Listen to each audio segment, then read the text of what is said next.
नमस्कार। आज हम बात करेंगे LIC MF multi asset allocation fund के बारे में। तो जब हम इन्वेस्टमेंट करते हैं तो हम भी क्या चाहते हैं कि हमारे पोर्टफोलियो में डाइवर्सिफिकेशन हो, जो हमें रिटर्न्स भी थोड़ी अच्छी मिले, रीजनेबल हो और रिस्क है वो भी हमारा कम हो। तो ऐसा कैसे किया जा सकता है कि हम मल्टी एसेट में इन्वेस्टमेंट करें तो वहां से हमारी जो रिस्क एडजस्टेड रिटर्न्स है जो हमें वहां से मिलती हैं।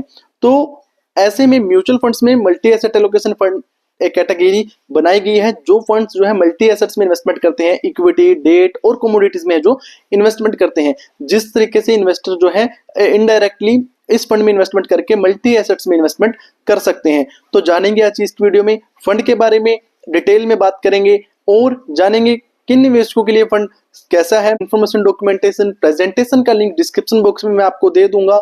आप उनको रीड जरूर कीजिए इन्वेस्टमेंट करने से पहले, क्योंकि वहां से आपको काफी अच्छी नॉलेज है जो फंड के बारे में मिलती है। तो जैसा कि मैंने आपको बताया कि इक्विटी, डेट और कमोडिटीज में मल्टी एसेट एलोकेशन फंड जो होते हैं उनमें इन्वेस्टमेंट करते हैं।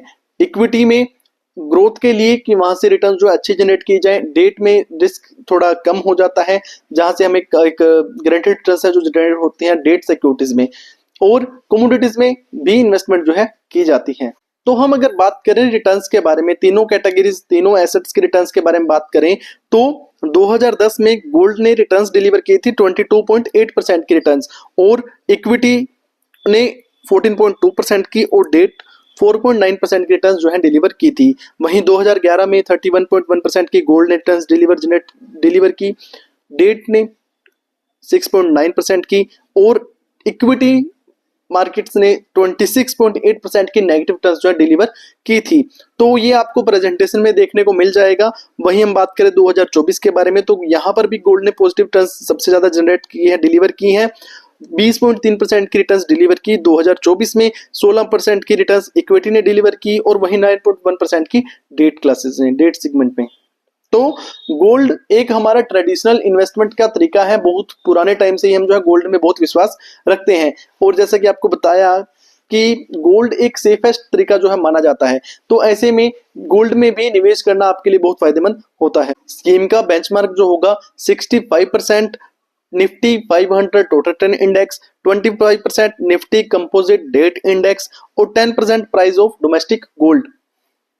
और स्कीम को जो मैनेज करेंगे मिस्टर निखिल रुंगता जी, जो कि फंड मैनेजर होंगे इक्विटी कंपोनेंट में, मिस्टर सुमित भटनागर जी जो कि फंड मैनेजर होंगे इक्विटी और कमोडिटी कंपोनेंट में, और वहीं मिस्टर प्रतीक हरीश स्वरूप जी जो है डेट कंपोनेंट के फंड मैनेजर होंगे। स्कीम में मिनिमम इन्वेस्टमेंट आप 100 रुपए से कर सकते हैं। और वहीं हम बात करें एग्जीलोट के बारे में, स्कीम में अगर आप 12% से ज्यादा की अपनी यूनिट्स को रिडीम करते हैं from the date of allotment within 3 months तो आपको 1% का एग्जीलोट देना रहेगा, और आफ्टर 3 मंथ्स किसी भी टाइप का आपको एग्जीलोट देना नहीं है।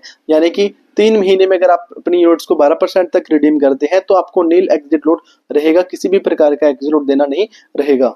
स्कीम में रिस्क वेरी हाई है। आप इन्वेस्टमेंट करते हैं तो आप मान के चलिए आपकी जो कैपिटल है वेरी हाई रिस्क पर इन्वेस्टेड है। तो अगर हम बात करें फंड की इन्वेस्टमेंट स्ट्रेटेजी के बारे में तो जैसे कि मैंने आपको बताया कि 3 एसेट क्लास में जो है इन्वेस्टमेंट की जाएगी, इक्विटी, डेट और जो टाइम टू टाइम है, जो जब उनको लगेगा कि किस एसेट में इंक्रीज करनी है, किस में डिक्रीज करनी है, किस एसेट में इन्वेस्टमेंट को बढ़ाना है, तो वो अपने तरीके से खुद से कर सकते। एक एक्टिवली मैनेज्ड फंड है तो फंड मैनेजर है जो वो कोई भी डिसीजन इन्वेस्टमेंट को लेकर ले सकते हैं। और जो इक्विटी पोर्शन होगा अक्रॉस मार्केट कैपिटलाइजेशन में जो है इन्वेस्टेड होगा, यानी कि जो स्कीम का बेंचमार्क है निफ्टी 500, तो इसमें स्मॉल कैप, लार्ज कैप और मार्केट मिड कैप तीनों कैटेगरी के स्टॉक्स हैं जो आते हैं। तो अक्रॉस मार्केट कैपिटलाइजेशन में जो है इन्वेस्टमेंट रहेगी इक्विटी पोर्शन में स्कीम। और जो डेट सेगमेंट में हाई क्वालिटी जो टॉप रेटेड डेट सिक्योरिटीज होंगी उनमें इन्वेस्टमेंट रहेगी। और वहीं अगर हम बात करें कमोडिटी के बारे में तो गोल्ड फंड्स और सिल्वर ईटीएफ्स की यूनिट्स में है जो इन्वेस्टमेंट रखी जा सकती है।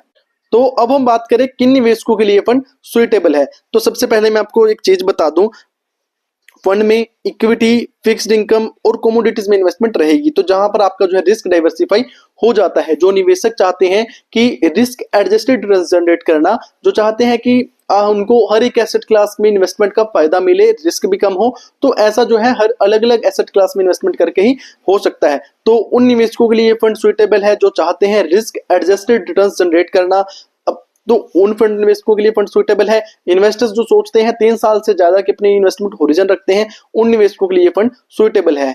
तो उम्मीद करता हूं वीडियो में दी गई इन्फॉर्मेशन आपको अच्छी लगी होगी। अच्छी लगी हो तो चैनल को जरूर सब्सक्राइब कर दीजिए, वीडियो को लाइक कर दीजिए।